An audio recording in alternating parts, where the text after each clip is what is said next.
emphasizing the four principles of the NRM, therefore, of patriotism, Pan-Africanism, socio-economic transformation and democracy, creates adequate space for guaranteeing the prosperity of the wealth creators. And who are the wealth creators? The farmers like me.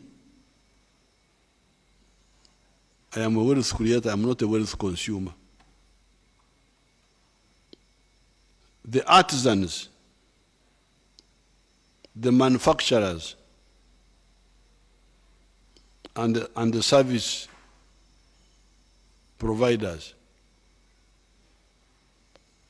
All those, by giving them a big enough market, and also by expanding sectarianism, which act helps us in building strong national institutions, such as the army, that guarantees our security. The ideology of patriotism and Pan-Africanism also promotes harmony among the people. That is why we no longer have a refugee problem, while by 1986, Uganda was among the 4 top countries in the world in refugees generation, in producing refugees. 500,000 Ugandans, mainly peasants, and a large group of exiles, mainly the elite. The former were in Congo and South Sudan, and the latter, the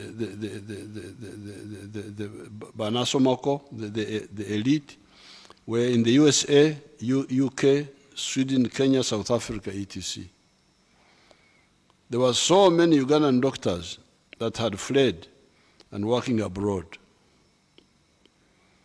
All the refugees came back, and the Ugandans who are still outside are there voluntarily. The ideology of emphasizing interests rather than opportunistically manipulating identity has therefore created more opportunity for prosperity, created stability, and created capable institutions of state. It is one of the necessary ingredients for success. So when you are dealing with the other issue of balekanga bibasande kukola, they left and done what they ought to have done, and they did what they ought not to have done. We are now telling you that this is the first thing you should do. If you forget patriotism, you forget Pan-Africanism, and you go into sectarianism, you are lost. Balekanga bibasande kukola, nibokola bibatasande kukola, namazima tegali mu bo. The second ingredient for success is the philosophy and strategy of emancipating the private sector and encouraging it to be the best creator of wealth in the economy. In the book of John chapter 10, verse 11 to 13, Jesus talked of the hired hand, omukozi ow'empeera. I don't know how they say it in Uganda.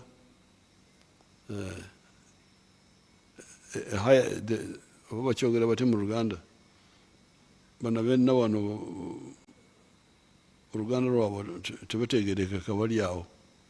Abamu Bakongo, abamu simanyi ba. So the hired hand. But in Yankole we say omukozi w'empeera, omupakasi. So it says,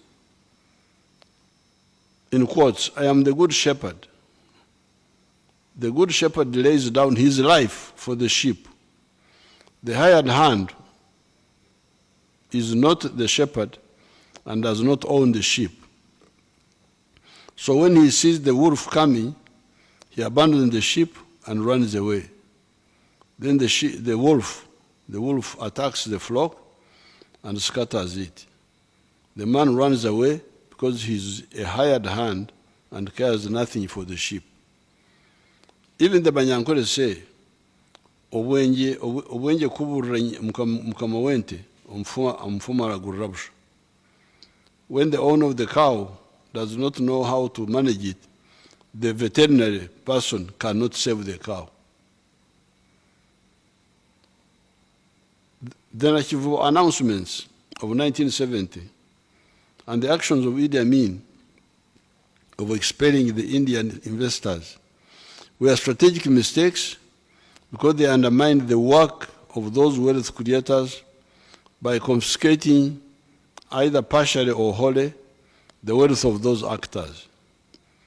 There are a few actors in the world that can work for altruistic reasons, and those are the likes of Mother Teresa of Calcutta, Mwalimu Nyerere, or we, the NRA fighters.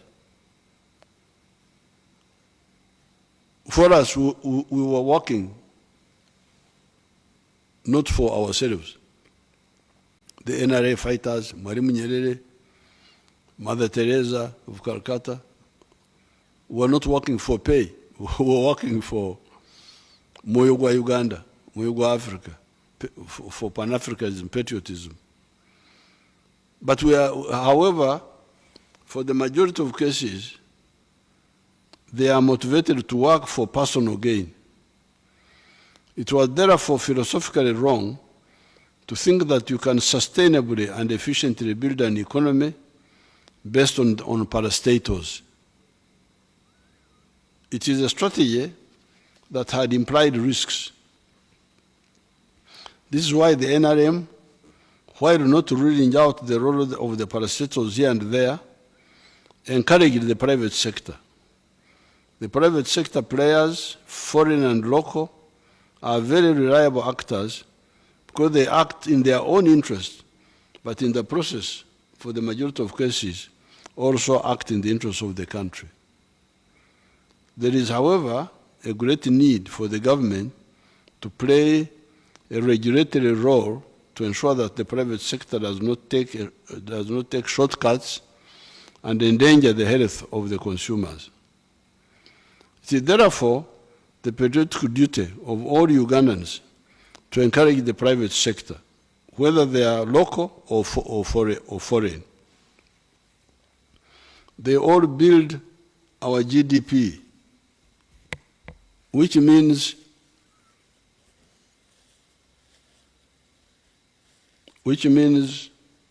the value of the wealth on the territory of Uganda, whether by our citizens or others. In the process, it also helps us to expand our GNP, gross national product, which is the value of the wealth of our citizens, whether located here or abroad.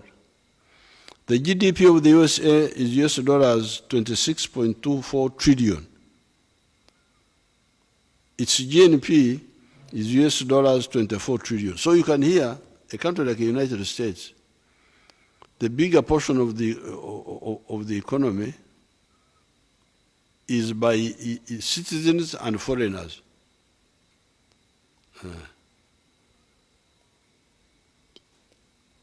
The foreigners add on in the US another $2 trillion. The indigenous own the rest.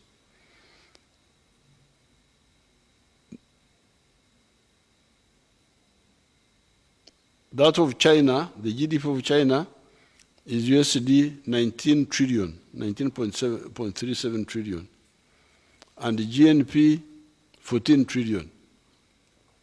So you find that in China, the foreigners have done more than the locals in building the economy. An extra like 5 trillion is brought in by the foreigners. So therefore, delaying investors, whether local or foreign, is enemy action, and we shall take it as such. So therefore, the second important thing, once you are clear about no sectarianism, no politics of identity, the next most important point is to encourage the private sector, not to disturb them, not to waste their time, not to ask bribes from them, not to delay them, because they will help us to build our country. The third most crucial ingredient is economic infrastructure, especially electricity, the railway, the roads, the ICT backbone, airports, ports, piped water, irrigation canals, etc. These are crucial so as to create connectivity by linking the producers with the consumers, i.e. in the form of roads, the railway, airports, the ICT backbone, the ports, or lowering costs of doing business in the economy, and also stabilizing agriculture in the case of irrigation. This will make our products plentiful and competitive. So, number one, don't believe in sectarianism, believe in patriotism, Pan-Africanism. Number two, encourage the private sector. Number three, work on the infrastructure, economic infrastructure.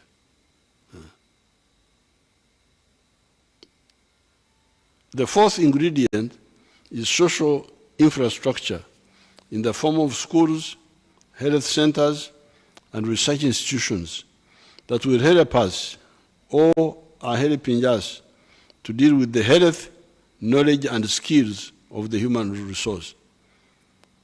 Because for the human resource to produce, they need knowledge, education, they need skills, education with skills, and they need health.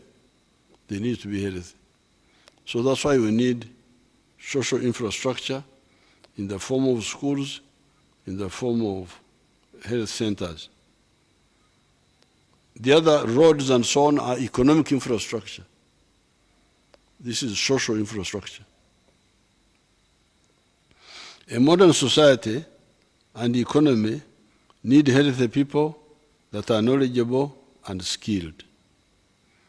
The fifth ingredient is working on regional economic and political integration so as to guarantee a market for our products and also ensuring our strategic security against any and all threats to our future. Now, I've already told you about the market. Uganda market alone is not enough. That's why it is not able to absorb all our milk. Milk we produce now 5.4 billion liters. You Ugandans are drinking only 800 million. So there is a surplus now of 4 billion liters. If we do not have the markets of other countries, of East Africa, of Congo, of South Sudan, the milk industry will collapse. The maize, 5 million tons. Ugandans consume only 1 million tons. Surplus 4 million tons. Avocado, Nasukari, I think we are now at 700,000 tons of sugar. But the consumption within Uganda is about 320,000 or something like that. So we've got a surplus of almost 400,000. And so on. So, without a regional market, what is the future? That's why when I see the politics in the TV, in the radios, in the newspapers, talking about what? Nobody talking about integration. Then you know that abantu baffe balekanga byabasande kukola ne bakola byotasande kukola n'amazima tugali mu bo. They have left and done what they ought to. You should be talking about integration. Link up with your friends in Kenya, in Tanzania, in Rwanda, in Burundi, in Congo, in South Sudan, in Ethiopia, in other West Africa, to talk about integration. Because in order for us to be prosperous, we need a big market for the wealth creators. So this is point number 5. Number 6, the 6th ingredient are some international contacts with those that are willing to trade with us on an equitable basis and are reliable partners when it comes to the exchange of goods and services. Some of these international contacts, apart from trading with us, can also generate investors to come to our country. They can be sources of tourists and can bring technology to our country. So we also need international contacts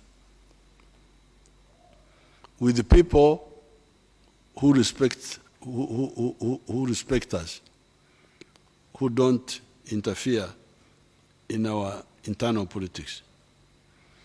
The 7th ingredient is to eliminate corruption. Corruption takes the form of stealing government money meant for pro-people efforts, like economic activities, infrastructure, service delivery, etc. It means taking bribes from the public who are looking for services, like somebody is looking for a job, you take a bribe from him. Somebody wants medical attention, you must pay a bribe. To get licenses from the government, they must pay bribes. And also taking bribes from investors, from people who want to do business here. Ugandans and non-Ugandans that want to do business in Uganda do not pay bribes. Do not pay bribes. It's not necessary. Instead, expose them. Report the scam, report the parasites to the State House Anti-Corruption Team of Brigadier Isoke and Colonel Nakarema's group. Action will be taken. Because this corruption is another now big problem in disturbing the implementation of government projects, but also in disturbing the private sector. Private sector should not be interrupted by these corrupt people. The 8th crucial ingredient is protecting our environment, which means the wetlands, the forests, the rivers, the lakes, and the water towers in the form of our high mountains of the Rwenzori, the Elgon, the Kigezi Mountains, the Agoro Hills, and the hills of Singo, Kochi, Buweju, Bunyaruguru, Rwampara, Rahama, etc. Why do we need to protect these environmental assets? It is because they provide us with 3 of the most primary lifesavers. These are air, water, and food. You cannot live without air for 3 minutes. If you don't breathe 3 minutes, you are dead. 3 minutes. You cannot live without water for 3 days. And you cannot live without food for 8 days. These environmental assets are responsible for our plentiful rainfall and water. As long as our rainfall is maintained and our water supply is maintained, we shall always be sure of food, including food supported by irrigation. We shall always be sure of water for drinking and other forms of human personal use, e.g. bathing, etc. Factories need water. Those in the wetlands must therefore leave the wetlands peacefully, persuaded by this unimpeachable logic of our survival. Sirina kujja kulwana namwe abali mu ntobazi. amazima gano okutegeera obukulu bw'ensonga eno okuli wano mu kiwandiiko kwe kubalaga nti muve mu ntobazi. Leave the wetlands because of the logic here. Because those environmental bodies, the forests, the lakes, the wetlands, the mountains, here they are responsible for three things: for air, water, and food. Meaning, in other words, for survival. In other areas, we are talking of gaga, wealth, and so on, but here it is survival. That's what we are talking about.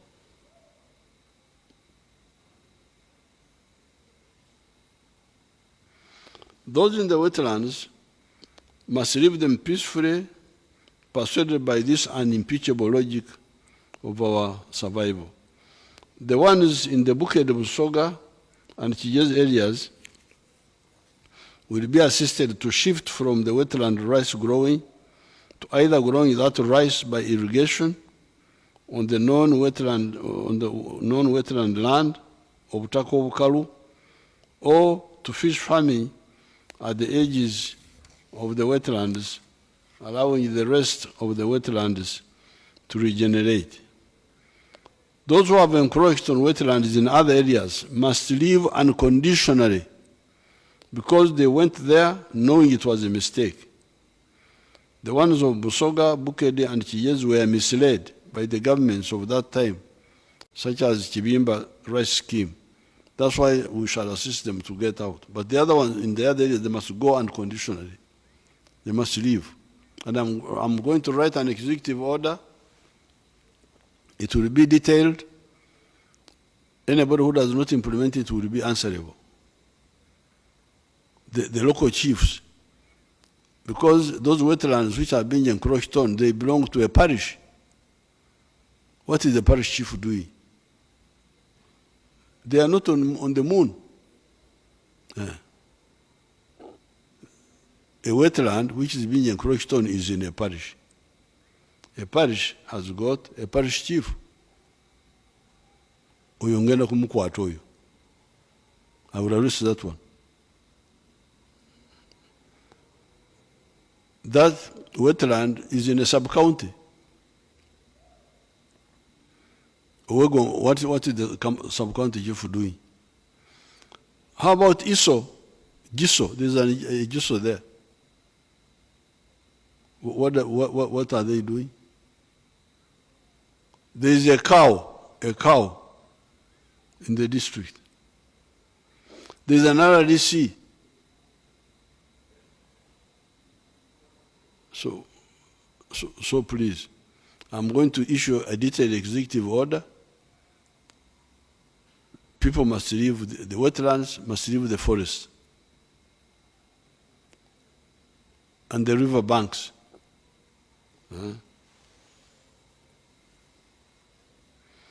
200 meters from the lake shore must be allowed to regenerate into forest or waterline shrubbery, which we, the indigenous people of this area, know well. We know the bushes which grow near the water. Eminava, Mbobo, Eminyeganyeje, etc. See, if you leave, these bushes will grow. If you see on the way to Entebbe, that Ikituburu, I think they call it Ikituburu, near the water now there is swamp grass there. On the left as you go to Entebbe. You can see swamp grass, Ebigugu, Cyperus latifolia. You can see it clear on the left. So if you leave the place, the swamp bush and grass will grow. 100 meters from the river banks must be similarly vacated. It is only the factories that are already built in what used to be wetlands that would be kept. Because the factories are very expensive and we need them. But no new ones, no new factories must be built or licensed to be built in wetlands. Even those that were erroneously licensed by UIA, but where the construction had not yet started, should be allocated alternative land. The environmental authorities may permit well-organized residential houses and hotels near the lake shore or the river banks which observe environmental rules, e.g. planting grass and trees so that there are no bare patches of soil from which the umkoka, the mtunga, the runoff water, would pick soil to silt the water bodies. There should be no cultivation or slums near the water bodies. However, residential houses built in the wetlands must be demolished. Water is not only important for air, life support and food generation, but also enables us to generate electricity, hydroelectricity. As far as the rivers are concerned, Uganda is both a downstream and an upstream country. These words mean downstream means where the rivers are going. Upstream is where the rivers are coming from. So Uganda is both. It is both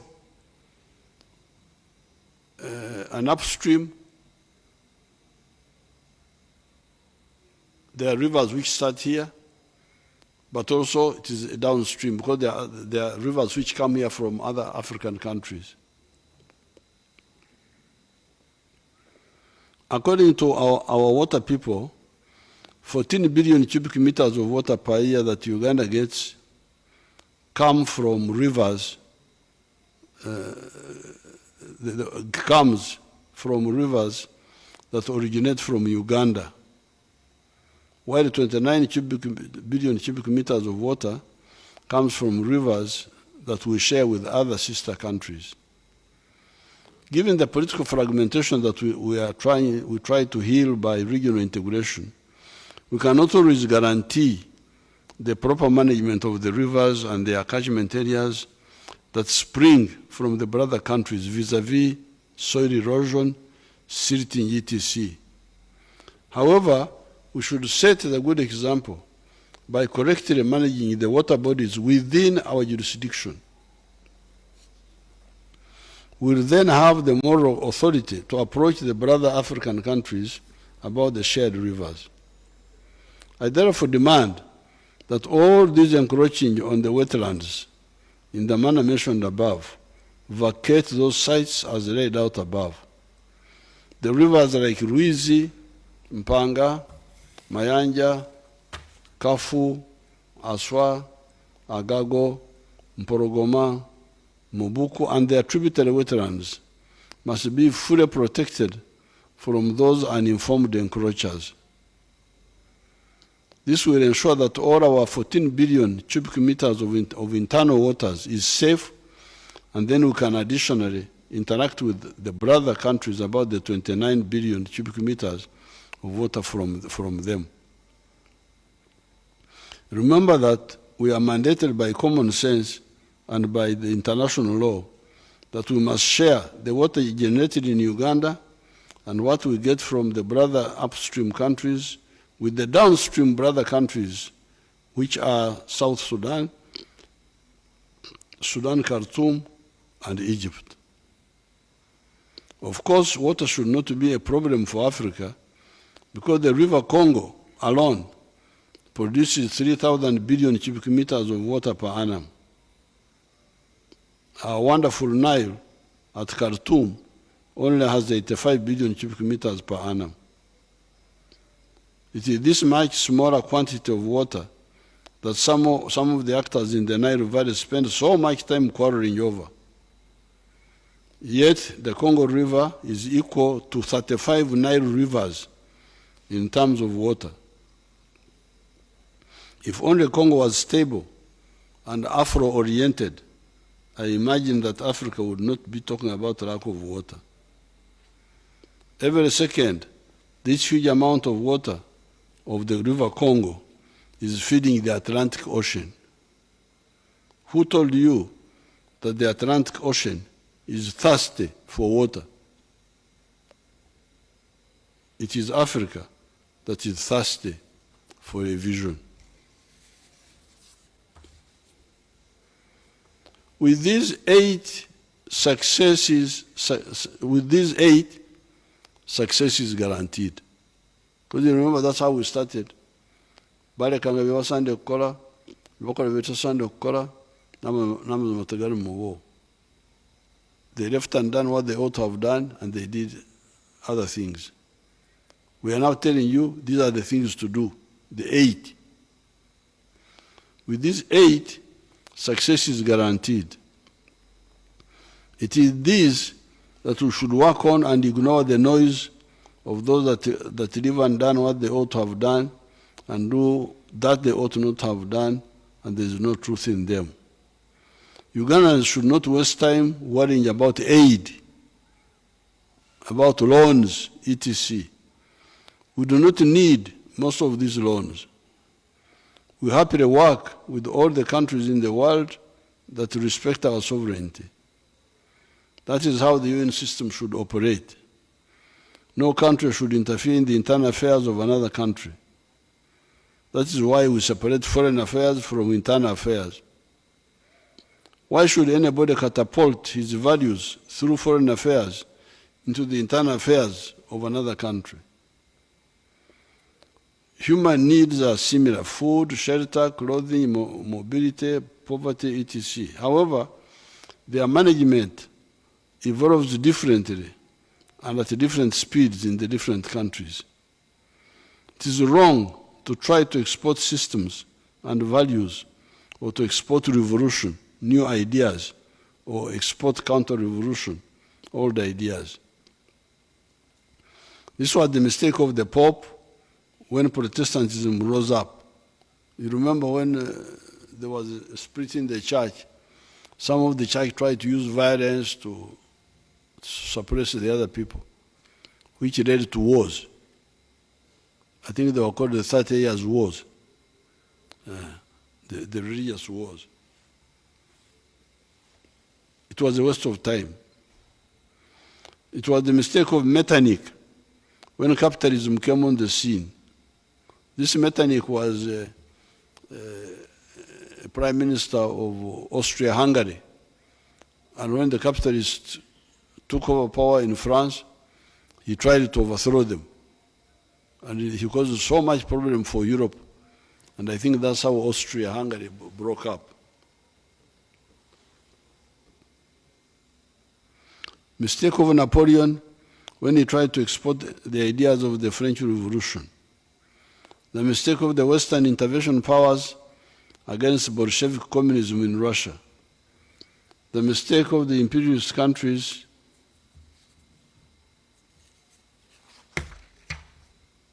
trying to maintain neo-colonialism in Africa, like the killing of Patrice Lumumba or the killing of Salvador Allende in Chile.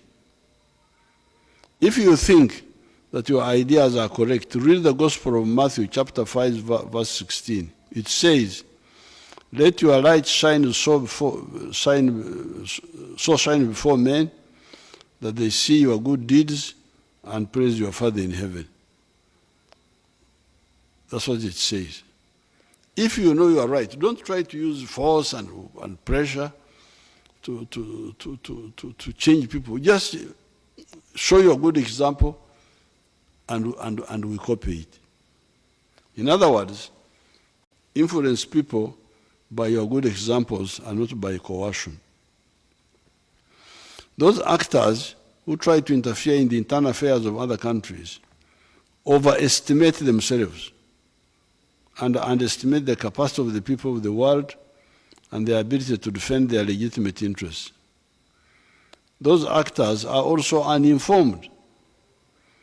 The imperialist actors used the gap in history following when the Ottoman Turks captured Constantinople in 1453, while the peoples of Africa, Asia, and Latin America were not mobilized. They took that advantage to control much of the world. However, two phenomena outside the control of the imperialists marked the beginning of the counter-offensive by the colonized peoples of the world. One phenomenon was the coming to power in Russia of the communists in 1917. This was a social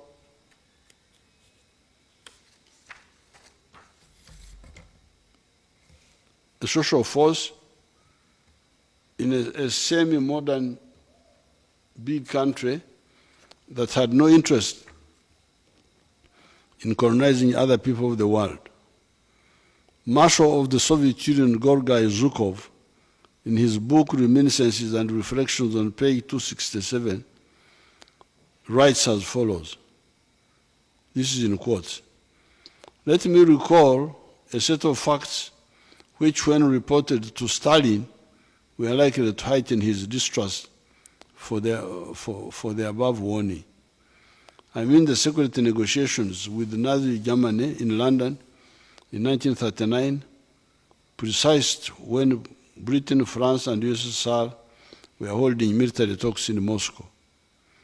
British diplomats were offering the Nazis an agreement on dividing the spheres of influence on a world scale.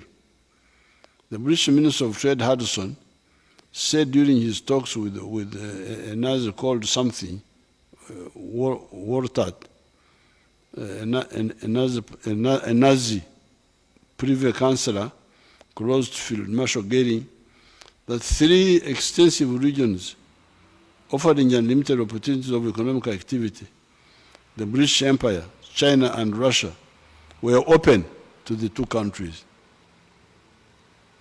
These people are proposing to share the world, proposing to the Russians, but the Russians rejected it. Why do you want to share the world? Why do you want to share other people? You can't be clever when you think like that. Eh? You can share cows, you can share goats, but to share people. Why do you want to share? Spheres of influence. Who are you?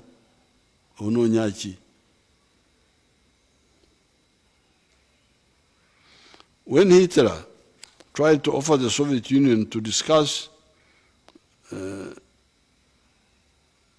idea of dividing the world in spheres of influence, he encountered a sharp and unequivocal refusal of the Soviet side, which would not even hear of the subject.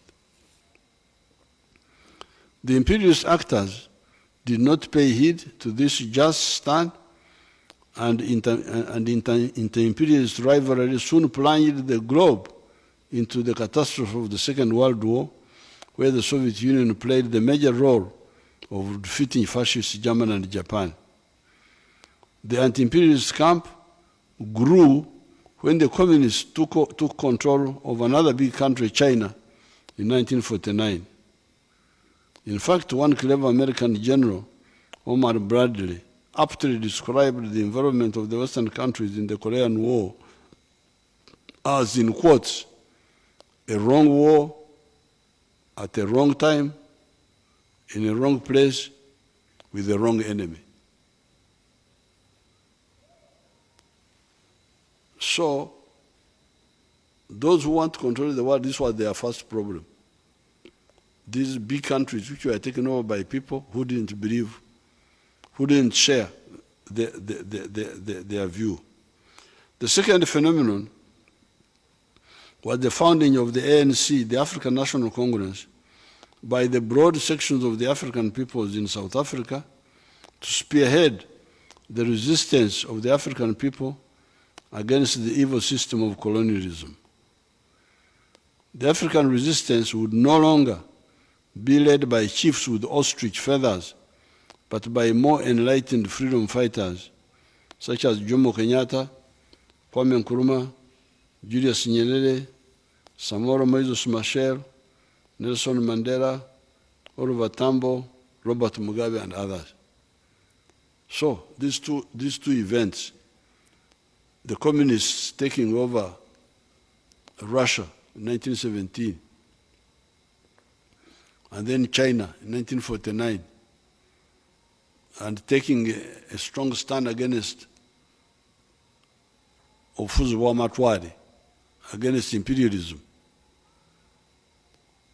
And then the ANC being started, led by new people, and later joined by other movements, like the TANU of Tanganyika, like our UNC here, like the parties of Ghana. These two events could no longer allow the imperialists to play around. With these two factors, it is futile for the imperialist countries to entertain illusions of perpetuating their control over Africa, let alone the whole of the global South. They are squandering abundant goodwill that the Africans have toward the citizens of those countries in spite of the past mistakes. Since the founding of the ANC in 1912, much of the global South has ejected the imperialists. Indonesia under Sukarno in 1946. India under Gandhi and Nehru in 1947. Vietnam under Ho Chi Minh 1954. Cuba under Castro 1959, and so on and so forth. Yet these victorious anti-colonial revolutions are not necessarily anti-West in all aspects. Take Vietnam. Who lost when the victorious Vietnam united and became a stronger powerhouse in Southeast Asia? Even the USA today seems to have good relations with the strong Vietnam. Therefore, these standoffs and conflicts are due to philosophical, ideological, and strategic shallowness or parasitism by some narrow groups in the respective countries or both. Those involved should stop wasting our time and the good opportunities of the whole world. With these 8 ingredients, Uganda is unstoppable. With these 8, talk of aid is laughable. We do not need aid. It is the mishandling of these 8 that is the killer. Jesus, in the book of Matthew chapter 15, verse 11, pointed out that what kills a person is what comes from within him, but not what comes from outside. It says, in quotes, what goes in someone's mouth does not defile them, but what comes out of their mouth, that is what defiles them. End of quotes. I thank you and I wish you good luck.